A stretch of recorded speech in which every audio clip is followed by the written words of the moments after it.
Happy birthday to you. ভালো থাকবে। Morning বন্ধুরা, কেমন আছো তোমরা সবাই? আশা করছি তোমরা সকলেই খুব ভালো আছো। আমিও বেশ ভালো আছি।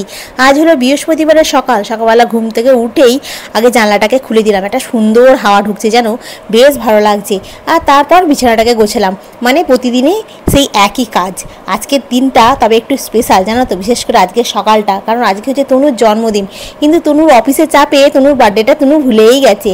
ছোটোবেলায় এর জন্য একটা কিরম এক্সাইটমেন্ট থাকতো, জানো তো, কিন্তু শুধু এখন হচ্ছে তোমার রেসপন্সিবিলিটি। তারপর এই বাসি ঘর দালান ঝাঁট দিয়ে পরিষ্কার করতে হবে। জানো তো, এই কাজ করতে করতে না আমার মাঝে মাঝে মনে হয় আমি একদম পেশাদার সুইপার হয়ে গেছি। জানো তো, যদি অলিম্পিকে এই ঝাঁট দেওয়ার যদি কোনো রকম ইভেন্ট থাকতো না, তাহলে আমি এই গোল্ড মেডেল নিয়ে আসতাম। তবে সত্যি কথা বলতে কি, ঘর ঝাঁট দেওয়া যতটা কষ্টকর, পরিষ্কার হওয়াটাই ততটাই শান্তি লাগে। জানো তো, ঝকঝকে ঘর মানেই মনের ভেতরটা একটুখানি শান্তিও লাগে। তোমাদের কমেন্টগুলো পেয়েছি, তোমরা সকলে এসে সুন্দর কমেন্ট করেছো।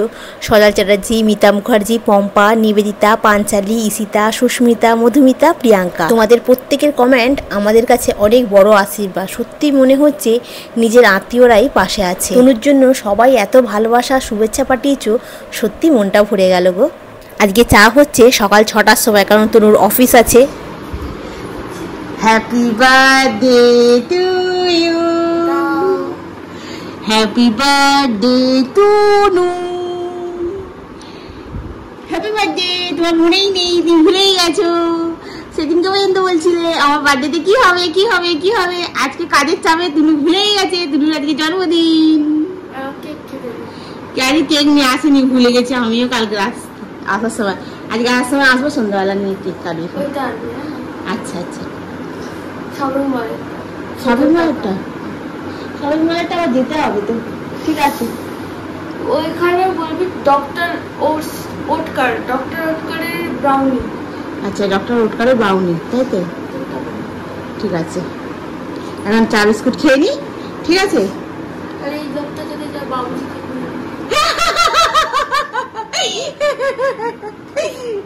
চাপে না। কালকে আমার মনে ছিল, কিন্তু আবার কখন আসার সময় ভুলে গেছি যে ফ্রিজেতে একটু চিকেন আছে, রাজমা কড়াইও ভেজা আছে। ভাবছি ওই রাজমা কড়াই দিয়ে অল্প একটু চিকেনটা বানাবো, রুটি দিয়ে নিয়ে যাবো। চিকেনে অ্যালাউ নেই, ও বাবা, ওখানে আবার চিকেন অ্যালাউ নেই। রাজমা কড়াইটা নিয়ে যা। ঠিক আছে, ঠিক আছে। আচ্ছা ঠিক আছে, তাই কিনে নিয়ে আসে। ঠিক আছে, চলো চাটা বসে খাই। তনুর জন্মদিনে বাজারে চিকেন আছে। আজকে তনুর পাতে পড়বে তোমার রাজমা, কারণ আজকে তনুর জন্মদিনে একটু চিকেন করবো ভেবেছিলাম, কিন্তু হায়, আমি কালকে ভুলেই গেছি যে আজকে চিকেনটা একটু আনতে হবে। কিন্তু মনে নেই, কিছু করারও নেই। এখন তোমার রাজমা হচ্ছে, আর একটু ভাতটাকে একটুখানি অন্যরকম একটু করে দেবো, একটু জিরে দিয়ে একটু ঘি দিয়ে একটু আলাদা রকম করে ভেজে দেবো। রাজমা দিয়ে খেতে বেশ ভালোই লাগবে, জানো তো। দিন আগে পর্যন্ত তনুর ডিমান্ড ছিল আমার জন্মদিনের দিনকে খাসির মাংস করবে, রাইস করবে। কিন্তু আজকে দেখো, যখন বলছি কিরে রাজমা আর ভাত হচ্ছে, বলছে ঠিক আছে, কোনো অসুবিধা নেই, এটা দিয়েই খেয়ে যাবো। কারণ সকালবেলা 7টার সময় ভাতটা খাই তো, তখন আর কিছু ভাল লাগে না খেতে। আজকে 2-4টে ভাত করেছিলাম, একদম যে চালটা নিই তার থেকেও আজকে অল্প চাল নিয়েছি, জানো তো। 1 কাপ আর 1 মুঠো চাল নিয়েছি। ওই চালেই যেন আমাদের মনে হচ্ছে যেন বেশি হয়ে গেছে, কারণ ও তো একটুখানি খেয়ে যাচ্ছে না। অত সকালবেলা কি খাওয়া যায় বলো তো। আজকে তো রুটি দিয়েছিলাম 2টো, একদম পাতলা পাতলা করে রুটি করে দিয়েছিলাম, রাজমা দিয়েছিলাম, কিন্তু আজকে একটা রুটি খেয়েছে। আসল কথা, বেলার দিকে খিদেটা যখন পাচ্ছে তখন ওটা ঠিক খাওয়া হচ্ছে না। মানে সবার সঙ্গে করতে গিয়ে ওর লেট হয়ে যাচ্ছে। আমি ওকে বললাম, তুই এক কাজ করবি, তুই তোর মতো গিয়ে খাওয়া দাওয়াটা করে নিবি, তারপরে এসে আবার কাজে বসবি। তোকে তো বলে দেয় না যে না খেয়ে তুমি কাজ করো সারাদিন। বলছে যে না, ওর দিদিগুলো দাদাগুলো যাচ্ছে না তো, সেই জন্য অসুবিধা হচ্ছে। তনুকে টিফিনে রুটি আর রাজমা দেবো, তো রুটিটাকে একটুখানি টিস্যুর মধ্যে করে জড়িয়ে আর এর মধ্যে রাখলাম। কেন বলো তো, তাহলে একটু রুটিটা বেশ নরম মতো থাকবে, শক্ত মতো হয়ে যাবে না। আর রাজমা দিয়ে রুটিটা খেতে বেশ ভালোই লাগছিলো, জানো তো। রাজমার তরকারিটা খুব ভালোই হয়েছিল খেতে। কালকে থেকে তোমাদেরকে ঘড়িটা দেখাবো, জানো, কত সকালে উঠছি, কখন রান্না হচ্ছে। আজকেও ভাবছিলাম দেখাবো, কিন্তু এত তাড়াহুড়ো থাকে না, মনে হয় না যে আর ক্যামেরাটা অন করে ঘড়িটা আর কি দেখায়, জানো তো। মনে হয় যেন ছুটে ছুটে এসে কখন কাজটা করব। আর এই যে বললাম, ভাতটাকে একটু অন্যরকম করব। কড়াতে একটুখানি সামান্য পরিমাণে ঘি দিয়েছি, একটু জিরে দিলাম, একটুখানি তোমার দিলাম, কাজু দিলাম, দিয়ে ওটাকে একটু ভেজে নিয়ে ভাতটার মধ্যে দিয়ে দিয়েছি। এইটুকু ভাত হয়েছে, জানো তো। তাও যেন মনে হচ্ছে যেন বেশি হয়ে গেছে ভাতটা। ও একটুখানি খেয়ে গেল, তারপরে যেটুকু ছিল, আমি খেলাম আবার, যেন তাও পেটটা ভর্তি ভর্তি লাগছিল। তনুর খাওয়া কমপ্লিট হয়ে গেছে, তনু এখন স্নান করতে ঢুকেছে। আর আমি আজকে যাওয়ার সময় ভাত খেয়ে গেছি। আজকে আমি টিফিনে ভাতটা নিয়ে যাইনি জানো তো, কারণ ভাতটা ঠান্ডা হয়ে যাবে, ভাল লাগবে না খেতে। টিফিনে আমি দুটো রুটিই নিয়ে গেছিলাম রাজমা দিয়ে, বেশ ভালো লাগছিলো খেতে ওখানে। আর এই যে এবার আমি স্নান করতে যাবো, স্নান করে তোমার পুজো করব। এখনও রান্নাঘরটা পরিষ্কার করিনি, আজকে এখন অনেকটা টাইম আছে তো, ওই জন্য আস্তে ধীরে কাজ করছি আর কি। এখন তো সবে মাত্র তোমার 7:30 বাজে, 7:30টার মধ্যে তোমার সব কাজ কমপ্লিট হয়ে গেল। ঘর দেওয়া, ঝাঁট দেওয়া, মোছা, বিছানা গোছানো, রান্না করা, টিফিন করা। দেখো মানুষ পারে না এমন কোনো কাজ আছে বলো? তখন মনে হতো যেন কত কাজ করছি, সারা 9টা বেজে যাচ্ছে তখনও কাজ শেষ হচ্ছে না। আর এখন 7:30 বাজে, এখন সব কাজ কমপ্লিট। এবারে খালি একটু পুজোয় বসবো, আজকে বৃহস্পতিবারে পুজো আছে তো, পুজোটা করতে অনেকটা সময় লেগে যাবে জানো তো।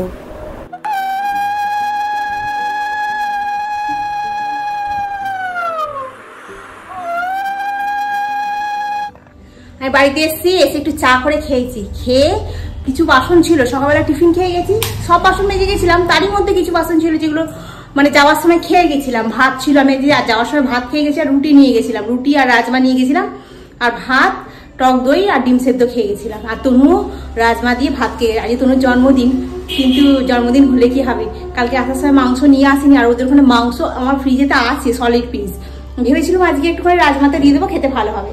বললো না ওখানে অ্যালাউ নেই, আমি ওই জন্য দিইনি। যাই হোক পেঁয়াজ এমনি আদা রসুন দিয়েই করেছিলাম, কিন্তু রাজমাতে মাংসটা দিন আছে 2-3 পিস। কালকে ভাবছি এই মাংসটা না একটু ডিমের ঝোল করবো, ওই ডিম দিয়ে মাংস দিয়ে এক করে দেবো, নাকি ফুলকপি নিয়ে এসেছি আমি, ও ডিমের ঝোল করবো কেন, ওই তাই করবো, ওই ফুলকপির তরকারি করব আর ওই ডিম সেদ্ধ করে দেবো। না এই চিকেনটাকে নিয়ে রাত্রিবেলা বরঞ্চ রোল বানাবো, কি করবো বুঝতে পারছি না। কারণ আমাদের এখন না মানে একটাই তরকারি করতে হবে, যেটা তোমার রুটি দিয়েও যাবে, ভাত দিয়েও যাবে। মানে সকালবেলা ওই 8টা 7:30টার সময় তনু খেতে বসছে, 7:30 না 7:15 খেতে বসছে। 7:15 তোমার খেতে বসলো, 7:30 খেয়ে উঠে তারপর স্নানে যাচ্ছে, 8টা বাজে 5 মিনিট আগে ঘর থেকে বেরিয়ে যাচ্ছে। তো আমি সকালবেলা আর কত সকালে উঠবো, 5টায় উঠছি, আর সকালে কি করে উঠবো? এবারে আর বেশি সকালে উঠে রান্না করলে সে খাবার তো বেলার দিকে, ওর নালে অফিসে এসি যাচ্ছে, আমার তো আর অফিসে এসি নেই, খারাপ হয়ে যাবে। তো ওই জন্য তোমার একটা তরকারি এমনই করতে হবে যেটা রুটির সঙ্গেও যাবে, ভাতের সঙ্গেও যাবে। ওই জন্য আজকে আমি একটা 40 টাকা দিয়ে একটা ফুলকপি নিয়ে এসেছি, আর নিয়ে এলাম তোমার শশা নিয়ে এসেছি একটু, ওই টিফিনে ওকে দেওয়ার জন্য, রাতে এসে খাবে। একটু গাজর নিয়ে এসেছি, আর একটু বেদানা নিয়ে এসেছি তনুর জন্য, কারণ তনুর না শরীরের রক্তটা খুব কম জানো তো। এমনি যেদিনকে মানে ইন্টারভিউ ছিল সেদিনকে তোমার গিয়ে করেছি, দেখো তো উনি ফোন করছে, যে ও মনে আন্দুলে এসে পড়েছে, ফোন করছে। হ্যাঁ যা বলেছি তাই বল, আন্দুলে এসে গেছিস? হ্যাঁ তুই যে কেকটার নাম বলেছিস ওই কেকটা এখানে কোথাও নেই। হ্যাঁ আমি অন্য কিছু নিয়ে এসেছি, আয়। হ্যাঁ সাবধানে সাবধানে চলে আয়। হ্যাঁ হ্যাঁ তোর পছন্দের জিনিসই এনেছি, ঠিক আছে। তো ও যে কেকটা বলছিল সেটা তোমার কি ব্রাউনি কেকগুলো বলছিল, আমাদের এখানে আন্দুলে সুগার অ্যান্ড স্পাইসে পাইনি, ওটা সেই শপিং মলেতেই রয়েছে। ওর জন্য একটু পিৎজা নিয়ে এসেছি আর বার্গার নিয়ে এসেছি। আজকে কি করব, আগের বছর তোমার জন্মদিনের সময় বুড়ুদের বলেছিলাম, এবছরে ভেবেছিলাম ওদেরকে বলবো, কিন্তু ও তো জব রয়েছে, ও আসবেই 8টার সময়, এসে আর কখন কি রান্না হবে, কখন কি আনন্দ হবে, ও তো এসে টায়ার্ড হয়ে পড়ছে না। তো সেই জন্য কিছু হবে না। আর কি কথাটা বলছিলাম, কোথা থেকে কোথায় চলে গেলাম। হ্যাঁ তো মাছ, ওই জন্য কি করতে হবে, মাংস রবিবার দিনে একদিন হবে, ও মাংসটা খেতে ভালোবাসে, মাছ খুব একটা পছন্দ করে না। কিন্তু মাছ নিয়ে যে তরকারিটা করবো নিরামিষ, এই পেঁয়াজ আদা রসুন দেবো, কিন্তু মাছ দিতে পারবো না। সেটা মাছটা কি করতে হবে, ওকে ভেজে ভাতের সঙ্গে গরম গরম দিয়ে দিতে হবে, মানে তরকারিটা আলাদা করতে হবে, মাছটা খালি ভেজে দিতে হবে, এইটাই করতে পারবো, এর বেশি অন্য কিছু করতে পারবো না।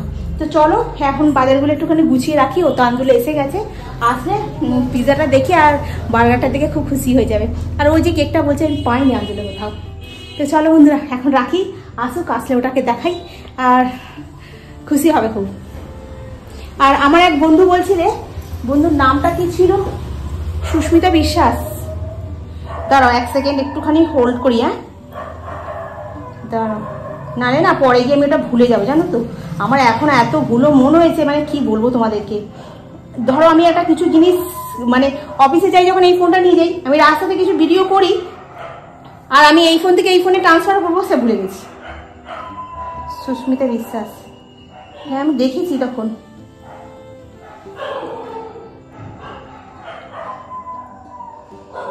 হ্যাঁ তুমি প্রথমে ইন্টারভিউটা দিতে গিয়েছিলে সেইটাই না গো, ওটা না, ওটা তোমার কি হয়েছে বলো তো, কুকুরগুলো কি কাণ্ড করছে দেখো।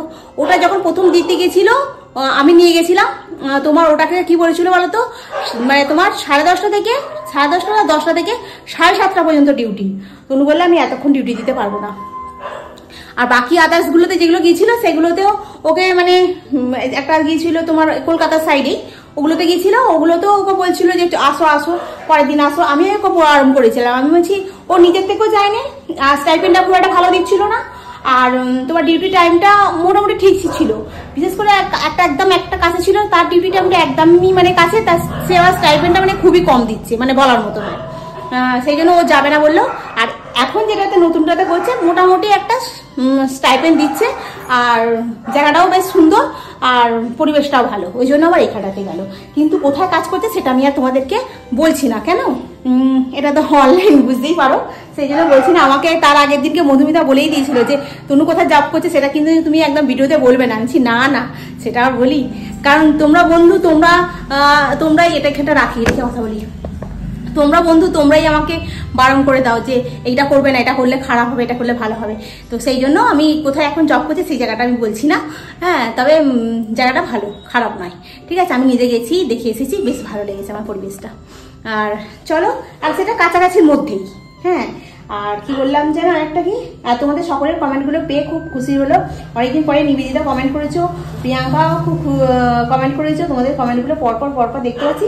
তবে আমি ভিডিওতে এখন আর দেখতে পাচ্ছি না, আমি চোখও কম দিচ্ছি জানো তো, চোখও তো আমি কম দেখছি, মানে ছোট লেখা না আমি এরকম দূরে থাকলে পড়তে পারছি না, এরকম কাছ থেকে গিয়ে পড়তে হচ্ছে। তো ঠিক আছে, আমি তোমাদেরকে কমেন্টের আজকে রিপ্লাইগুলো সবাই করে দেবো, কারণ 2 বন্ধুর করলাম আর 2 বন্ধুর করবো না এরকম নয়, সব বন্ধুদেরই করবো, ঠিক আছে। আসলে তো আমি কি বলতো, এরকম থাকলে না আমি কমেন্টটা ঠিক পড়তে পারছি না। আর আগের সুস্মিতার কমেন্টটা অনেকক্ষণ আগে পড়েছিলাম, মধুমিতা কালকে করেছিল, সেই জন্য পড়েছিলাম না, ওই কমেন্টগুলো মনে পড়লো, সেই জন্য বললাম। তোমরা সকলেই ওকে বলেছো কনগ্রাচুলেশন, তোমাদের সকলকেই অনেক অনেক ধন্যবাদ। তনুকে তোমরা সকলে খুবই ভালোবাসো, তার সাথে আমাকেও খুব ভালোবাসো। তোমাদের আশীর্বাদে, তোমাদের ভালোবাসায় তনু আরও এগোবে, আমি সেটাই চাই। তনু নিজের পায়ে ভালোভাবে দাঁড়াক, নিজের ভিতটাকে মজবুত করুক। আমি আগেও বলেছি, এখনও বলি, আমি আমার জন্য ওকে মানুষ করিনি, আমি ওর জন্য ওকে মানুষ করেছি। কারণ আমি যে স্ট্রাগলটা করছি মানে সেটা অসম্ভব, মানে কষ্টকর স্ট্রাগল, সেই জন্য ওকে ওর জন্য মানুষ করলাম, যাতে ওর জীবনটা যেন সুন্দরভাবে কাটে, যেন ভগবানের কৃপায়, আমার গোপালের কৃপায় যেন খুব ভালোভাবে কাটে, সেই জন্য ওকে ওর জন্য মানুষ করেছি। তো চলো, আর টাকা এমনই জিনিস, টাকা ছাড়া মানুষ চেনে না জানো তো, আপনও পর হয়ে যায়, মানে পরলোক তবু আপন হয়, কিন্তু আপন লোক পর হয়ে যায়। আপন লোক টাকা যার সেই হচ্ছে বন্ধু, টাকা নেই সে বন্ধু নয়। কি বলবো, আর মেয়েদের ডিভোর্সের পর কোনো গল্পই হয় না, বুঝতে পেরেছো? তার তোমাকে যে কত ছোট করে মানুষ দেখবে তার কোনো হিসাব নেই সব জায়গায়। তো চলো এখন রাখি, তনু আসুক, আসলে ওটা বার করেই দেখাই। অনেকক্ষণ বকবক করলুম, প্রায় মনে হয় 2-3 মিনিটের বেশি হয়েছে না? কষ্ট হচ্ছে বেশি বল?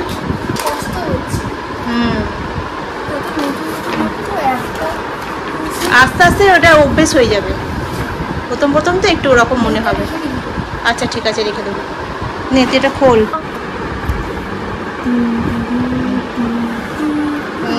ভালো লাগছে? পছন্দ হয়েছে? ঠিক আছে, খেয়ে নে। হ্যাঁ হ্যাঁ, ছুরি নিয়ে আসছি। বার্গারটা দেখ,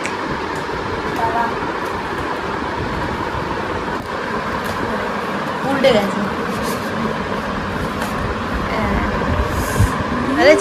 হ্যাঁ পছন্দ তো? পিজাটা রয়ে গেল, পিজাটা খাওয়া যায়নি, ওর কারণ বার্গারটা খেয়ে পেটটা ঠুস হয়ে গেছে একদম। এই জন্য পিজাটা রেখে দিই, তোমার এতে খেয়ে নেবো, কাল খেয়ে নেবো। চলো, এমনি সব হয়ে গেছে। তুমি একটু টায়ার্ড হয়ে যাচ্ছে, বেশি টায়ার্ড মানে অনেকটা টায়ার্ড হয়ে যাচ্ছে, মানে এত কষ্ট হচ্ছে ওর। বলছি আমি ওখানে বসে থাকলে আমার কিছু প্রবলেম না, আমার যাতায়াত করতে ভালো লাগছে না। বলছি এই রে, বলছে হ্যাঁ সকালবেলা উঠলেই মনে হয় ধুর আবার আজকে দিতে হচ্ছে। এ কি রে, আমারই মতো হয়ে গেছিস তো তুই। বলছে হ্যাঁ তুমি ওরকম বলে বলে আমার ওরকম মনটা হয়, কিন্তু ওখানে পৌঁছে গেলে আমার আর কিছু মনে হয় না কাজের জায়গায়। কিন্তু রাস্তা দিয়ে যাতায়াত করতে ভাল লাগে না, প্রচুর লোক, প্রচুর ভিড়, আমার বিরক্ত লাগে। আমি বলছি কি করবি কাজ, তুই তো কাজ করবি নাকি কাজ করবি না, দেখ তোর যদি মনে হয় কাজ করবো না ছেড়ে দিবি, গেলে ছেড়ে দে।